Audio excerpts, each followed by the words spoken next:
Hi everyone, welcome to Lawless. Myself Ritik, a final year law student from Faculty of Law DU, and today we would be continuing our series of landmark judgment from CRPC with the case title Madhubala versus Suresh Kumar. चलिए इस case के facts को समझते हैं। इस case में होता क्या है, वाइफ अपने हस्बैंड के अगेंस्ट में कंप्लेन करती है जो चीफ जुडिशल मैजिस्ट्रेट कुरुक्षेत्र होता है उन्हें, और उसमें ना उसकी मेन कंटेंशन ये होती है कि उसके अगेंस्ट में ऑफेंस कमिट हुआ है अंडर सेक्शन 498A जो बात करता है cruelty bye husband, and section 406 of IPC जो बात करता है punishment for criminal breach of trust. तो इसमें होता क्या, जो मैजिस्ट्रेट होता है वो इन्वेस्टिगेशन के ऑर्डर दे देता है। उसके बाद जो पुलिस स्टेशन है वो इसमें FIR रजिस्टर करती है, इन्वेस्टिगेशन होती है और चार्जशीट जो है सबमिट हो जाती है।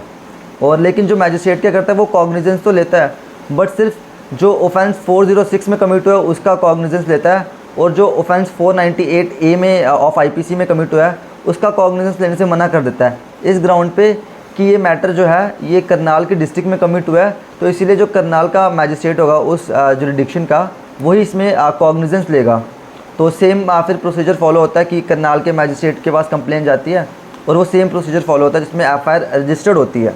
अब FIR मैं बार बार ये स्पेसिफाई क्यों कर रहा हूँ कि इसमें FIR रजिस्टर्ड होती है, वो जो हम नीचे इसके इश्यूज़ और ऑब्जर्वेशन को पढ़ेंगे तो आपको समझ आ जाएगा। और वो सेम प्रोसीजर फॉलो होता है, और 498A में जो इसमें कॉग्निजेंस ले लेते हैं जो चीफ जुडिशल मैजिस्ट्रेट करनाल के होते हैं। लेकिन होता क्या है, इस बीच ना जो इसमें हस्बैंड होता है ना वो पेटिशन मूव करता है हाई कोर्ट में अंडर सेक्शन 482 ऑफ CRPC, और ना वो ये एक मेन कंटेंशन देता है कि अगर आपने section 156 sub section 3 of CRPC पढ़ी हो तो उसमें जो मैजिस्ट्रेट है वो इन्वेस्टिगेशन के ऑर्डर दे सकता है, वो FIR रजिस्टर्ड करने के ऑर्डर नहीं देता। क्योंकि जब आप प्रोविज़न पढ़ोगे तो वहाँ पे सेक्शन 156 सब सेक्शन 3 में कहीं भी FIR रजिस्टर्ड करने के बारे में मेंशन नहीं है, वहाँ पे सिर्फ यही लिखा है कि जो मैजिस्ट्रेट है वो पुलिस को इन्वेस्टिगेशन करने के ऑर्डर दे सकता है। तो यही ग्राउंड जो है हस्बैंड रखता है, और हाई कोर्ट इस ग्राउंड को सपोर्ट भी करती है, और इस ग्राउंड पे ना वो जो भी चार्जेस लगे थे हस्बैंड के ख़िलाफ़ उसे क्वाश कर देती है। और उसके बाद ये मैटर जाता है सुप्रीम कोर्ट में, और यही इस केस का मेन इशू है कि under section 156 sub section 3 of CRPC can a magistrate only direct investigation by the police and has no power to direct registration of a case. जो हमने बात पहले की कि जो मैजिस्ट्रेट है वो सिर्फ इन्वेस्टिगेशन के ही ऑर्डर दे सकता है, या इस ऐसे मैटर्स में या ऐसी प्रोविज़न जब लगती है तो वहाँ पे FIR रजिस्टर्ड भी होनी चाहिए। ये इस केस का मेन इशू था। अब चलिए इसके ऑब्जर्वेशंस को पढ़ते हैं, जिसमें पहले तो कोर्ट ये बोलता है कि जब किसी कोई कंप्लेन आती है ना जिसमें कोई कॉग्निजेबल ऑफेंस हो रहा हो, तो उसमें एक तो ऑप्शन होता है मैजिस्ट्रेट का कि वो उसका कॉग्निजेंस ले, लेकिन उसके बाद उसमें एक अल्टरनेटिव ऑप्शन क्या होता है मैजिस्ट्रेट के पास कि वो भाई जैसे सेक्शन 156(3) में मेंशन है कि वो पुलिस स्टेशन में या पुलिस ऑफिसर को वो इन्वेस्टिगेशंस के ऑर्डर दे।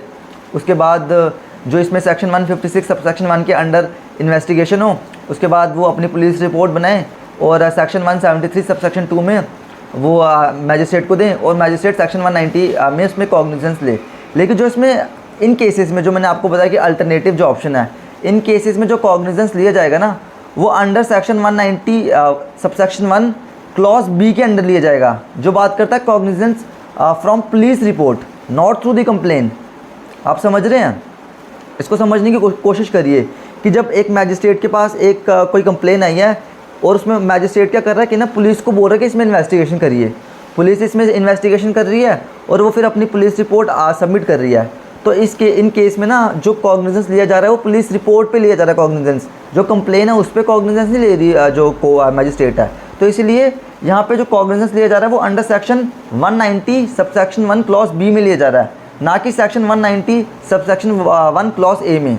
ये इसकी पहली ऑब्जर्वेशन थी। उसके बाद कोर्ट बोलता है कि जब भी मैजिस्ट्रेट के जब डायरेक्ट करता है ना इन्वेस्टिगेशन का, तो इसका ये मतलब नहीं कि उसमें सिर्फ इन्वेस्टिगेशन हो, पहले पुलिस जो प्रॉपर प्रोसीजर क्या इन केसेस में कि पहले FIR रजिस्टर्ड होगी और उसके बाद ही उसमें इन्वेस्टिगेशन होगी।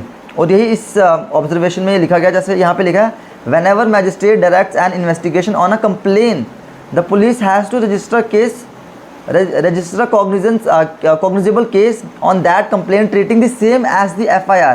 यहाँ पे बड़ा क्लियरली मेंशन है कि उसे एक FIR की तरह ट्रीट किया जाना चाहिए। और अगर आप इंडियन पुलिस एक्ट के प्रोविजंस को पढ़ें तो उसमें भी ये कहा गया कि जो पुलिस है कॉग्निजेबल ऑफेंस में वो बाउंड है पहले formally register a case and then investigate the same. तो यही कोर्ट की मेन ऑब्जर्वेशन थी, जिसमें ये हेल्ड किया गया कि जब भी जो मैजिस्ट्रेट है अंडर सेक्शन 156 सब सेक्शन 3 में जब इन्वेस्टिगेशन के ऑर्डर दे दिए तो ये इम्प्लाइडली वहाँ पे होना चाहिए कि पहले एफआईआर रजिस्टर्ड होगी, उसके बाद इन्वेस्टिगेशन होगी। ये इस केस की मेन ऑब्जर्वेशन थी। और ऐसे ही आप हमारी लैंडमार्क जजमेंट की सीरीज़ को सपोर्ट करने के लिए हमारे चैनल को फॉलो कर सकते हैं। Thank you.